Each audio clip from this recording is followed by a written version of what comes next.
Our next topic is thermos flask. Thermos flask is the application of all the three modes of transmission of heat. Thermos flask आप सब लोग जानते होंगे, आप लोगों ने अपने घरों में हर जगह थर्मोस फ्लास्क यूज़ किया था, जिसका मकसद क्या होता है या हम उसे इसलिए यूज़ करते हैं कि अगर हॉट ऑब्जेक्ट है या हॉट थिंग्स है वो उसके अंदर बहुत घंटे तक, काफ़ी घंटों तक वो गर्म ही रहती है, हॉट ही रहती है।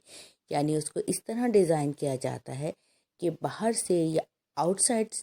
कोई भी एयर जो है उसके अंदर दाखिल ना हो सके, कोई भी एनर्जी उसके अंदर ना जा सके और अंदर की एनर्जी जो है वो बाहर ना आ सके। यानी एक तरह का आइसोलेटेड सिस्टम के तौर पे थर्मोस फ्लास्क को डिज़ाइन किया जाता है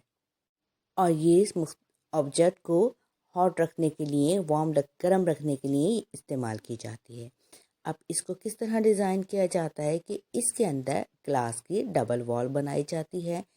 और उस वॉल को इस तरह पॉलिश किया जाता है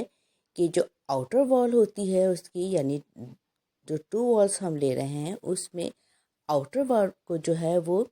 इनर साइड से सिल्वर पॉलिश किया जाता है और जो इनर वॉल होती है उसको आउटर साइड से सिल्वर पॉलिश किया जाता है। यानी सिल्वर कलर से उन्हें पॉलिश कर दिया जाता है ताकि उसके अंदर रिफ्लेक्शन हो सके।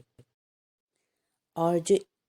इन दोनों वॉल्स के दरमियान जो स्पेस होती है वहाँ से एयर को निकाल दिया जाता है, यानी एक तरह का पार्शली उसे वैक्यूम बना दिया जाता है। और इस बॉटल को जो है एक कॉर्क पे रख दिया जाता है, यानी कॉर्क उसके बॉटम में लगा दिया जाता है और इसको एक कंटेनर के अंदर बंद कर दिया जाता है या एक कंटेनर के अंदर रख दिया जाता है। और वो कंटेनर प्लास्टिक का भी हो सकता है या किसी मेटल का भी हो सकता है। इस बॉटल की लिड को जो है वो कॉर्क या किसी भी इंसुलेटर का बनाया जाता है ताकि हीट जो है उसके पास ना हो सके, क्योंकि हम जानते हैं इंसुलेटर जो है अपने अंदर से हीट को कंडक्ट नहीं करता, हीट को पास नहीं करता। अब जब गर्म ऑब्जेक्ट इस बॉटल के अंदर डाल दिया जाता है तो यहाँ पर हमने जो वॉल बनाई होती है ग्लास की, वो ग्लास की वॉल के दरमियान हमने एक वैक्यूम बनाया था। यानी उन 2 वॉल्स के दरमियान एक वैक्यूम बना दिया था, जिसकी वजह से क्या होता है कि जब हम गर्म ऑब्जेक्ट उसके अंदर डालते हैं तो हम ये बात जानते हैं कि हीट जो है वो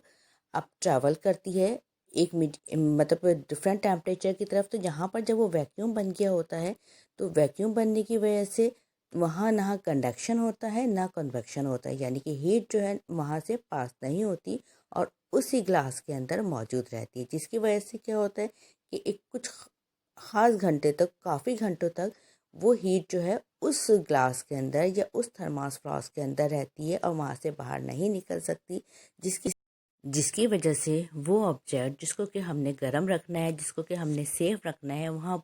काफ़ी घंटों तक उसी सेम टेम्परेचर पर रहता है। आमतौर पे हम इसे आप देखते हैं कि हम टी कॉफ़ी को जो है काफ़ी घंटों तक गर्म रखने के लिए हम इस फ्लास्क का इस्तेमाल करते हैं, या वाटर को काफ़ी घंटों तक, बहुत घंटों तक हम